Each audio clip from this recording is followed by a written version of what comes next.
My name is Prachi Bhutani. Welcome to the economics class. Today we learn chapter number 3, demand. Okay, ये हमारा एक last topic रह गया था, shift in demand curve. कौन सा टॉपिक रह गया था हमारा?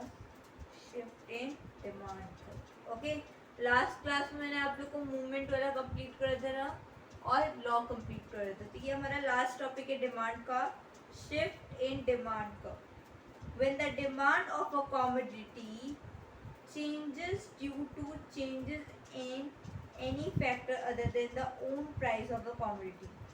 सिर्फ अच्छा इसका मतलब ये है नॉर्मली जो डिमांड ऑफ अ कॉमोडिटी वो चेंजेस फैक्टर्स के अंदर कर रहे हैं but price of the commodity के अंदर कोई चेंजेस नहीं हुए. हम लोगों ने पढ़ा था एक point price of a commodity, right. Inverse relationship जो मैंने आप लोग को फर्स्ट पॉइंट बताया था उसका, डिटर्मिनेंट्स का, फैक्टर फैक्टर का, इंडिविजुअल का, वो हम लोगों ने प्राइस ऑफ द कमोडिटी पढ़ा था फर्स्ट पॉइंट. इसके अंदर इनवर्स रिलेशनशिप चलते हैं, प्राइस बढ़ता है क्वांटिटी डिमांड कम होती है. तो वो फैक्टर अफेक्ट नहीं करेगा, सारे फैक्टर्स अफेक्ट चेंजेस होंगे इसके अंदर. ठीक है, इसका मतलब ये है. It is express as change in demand. इसको हम लोग चेंज इन डिमांड भी बोलते हैं. क्या बोलते हैं? Change in demand. इसका सेकेंड नेम है change in demand. Next is various reason for shift in demand curve. ये सारे वही रीजन है जो हम लोग इंडिविजुअल और मार्केट के अंदर पढ़ कर रहे हैं. सिर्फ प्राइस ऑफ अ कमोडिटीज के अंदर कोई चेंजेस नहीं आएंगे, सबके अंदर चेंजेस आएंगे. Changes in price of substitute goods, changes in population, changes in income of consumer, changes in distribution of income, changes in season and weather, expectation of changes in price in future, change in taste and preferences, change in price of a complementary goods.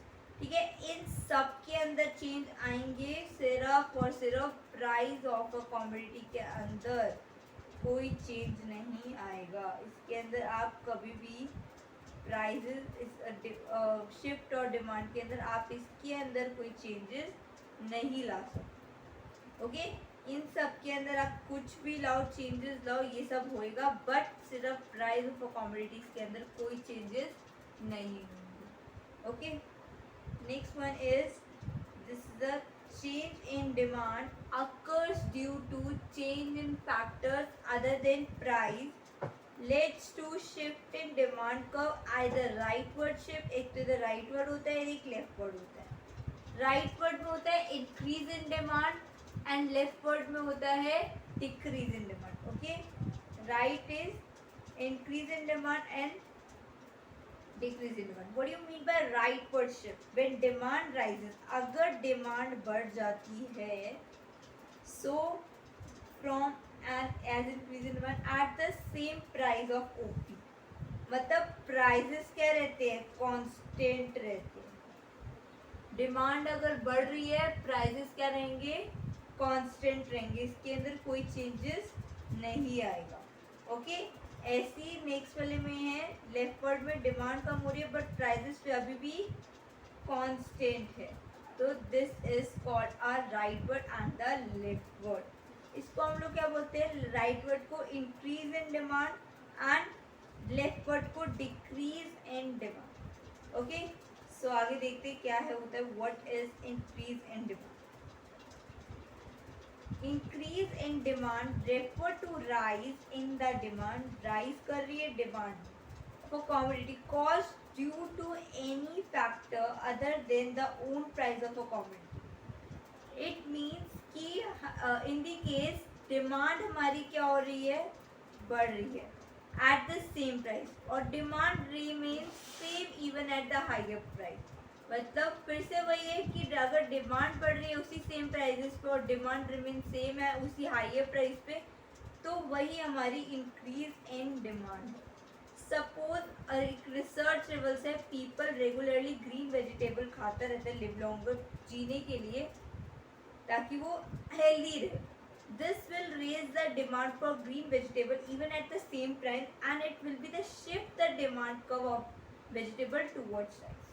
मतलब वो क्या कहना चाहते हैं कि उसकी demand तो बढ़ रही है बट उस प्राइस क्या हो रहे हैं उसके सेम है, उसकी प्राइसेस कांस्टेंट है, सेम है, and it will B shift, जो डिमांड कब शिफ्ट होगी, जिसका नॉर्मली कर्व बनेगा वो इस बेसिस बनेगा, किस बेसिस पे इंक्रीज किया था, राइट वर्ड बेसिस पे। ये हमारा डिमांड का कर्व ऐसे जाता है और ये राइट वर्ड शिफ्ट पे ऐसे जाएगा। और यही कि हमारा अब इसी के आगे शायद बना, नहीं बना, कि सपोज मेरे पास प्राइस है और डिमांड है, ओके, मेरे प्राइजेस क्या हो रहे हैं, कांस्टेंट है 2020 है, बट डिमांड उसकी क्या हो रही है, बढ़ रही है, उसकी डिमांड क्या हो रही है, नॉर्मली बढ़ रही है। मेरे पास प्राइजेस क्या थे, कांस्टेंट 2020, ठीक है, डिमांड है 100 एंड 150, ठीक है, तो इसमें मेरी डिमांड क्या हुई, इंक्रीज, और मेरा प्राइस क्या रहे, कांस्टेंट। तो वो किस बेसिस पे बनेगा कि हमारे प्राइसेस कांस्टेंट है बट डिमांड हमारी किस बेसिस पे बढ़ रही है। तो ये इंक्रीज इन डिमांड हमेशा राइट वर्ड पे ही बनेगा, जबकि अब हमारा प्राइस तो कांस्टेंट है बट उसकी डिमांड 100 हो रही है एक टाइम पे आकर, फिर एक टाइम पे उसकी डिमांड 150 हो रही है, तो ये क्या हो रहा है, इसकी डिमांड बढ़ रही है और प्राइस हमारे कांस्टेंट है, तो राइट वर्ड शिफ्ट बनेगा। Okay, next is what do you mean by decrease in demand. Decrease in demand में क्या होता है, it refer to a fall in the demand commodity cost due to any other factor than the own price of the commodity. Okay, so इसके अंदर demand क्या हो रही है, हमारी डाउनवर्ड्स पे जा रही है, राइट, डिमांड डाउनवर्ड जा रही है, तो प्राइस तो अभी भी कांस्टेंट है, इसके अंदर प्राइस तो अभी भी चेंज नहीं हो रहे हैं, प्राइस अभी भी क्या है, कांस्टेंट है। ओके, तो this is the topic. Next, अब क्या बताया कि जो उसके प्राइजेस है क्या हो रहे हैं, कांस्टेंट है 2020 है फिर से, बट उसकी डिमांड है कम हो रही है, 100 से 70 होगी, ठीक है, तो ये demand in the case demand fall at the same price और demand remain same even at a lower price. Even मतलब ये कहना चाहते हैं कि अगर प्राइस अभी भी कांस्टेंट है और लोअर रेट पे भी डिमांड अभी भी क्या हो रही है, कम हो रही है, बट प्राइस हमारे कांस्टेंट है अभी भी, ठीक है, it can be, it lets to be the leftward shift in the demand curve. अब हमारा जो कर्व बनेगा वो हमारा कैसे बनेगा, लेफ्टवर्ड शिफ्ट के बेसिस पे बनेगा, किस बेसिस पे बनेगा, लेफ्टवर्ड, ठीक है, ऐसे बनेगा, देखो,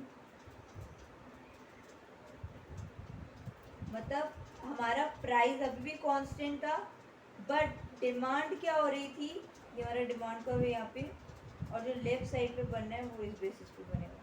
हमारा कहते हैं कांस्टेंट था यहाँ पे और एक टाइम पे आकर वो 100 था और वो एक टाइम पे आकर कम हो गया, 70 हो गया, 70 से 100 से 70 हो गया, राइट, तो हमारी डिमांड क्या होगी, कम होगी और हमारे प्राइजेस तो अभी भी कांस्टेंट, तो क्या किस बेसिस पे जाएगा, ये लेफ्टवर्ड पे जाएगा। Okay, demand falls from 100 units to 70 unit at the same price, prices तो सेम है उसके बट डिमांड उसकी अभी भी क्या हो रही है, कम हो रही है, resulting on in a leftward shift. वो क्या कहाँ पे जाएगा, लेफ्टवर्ड शिफ्ट में, ठीक है, it's called a decrease in demand. हमारा ये टॉपिक कंप्लीट होता है और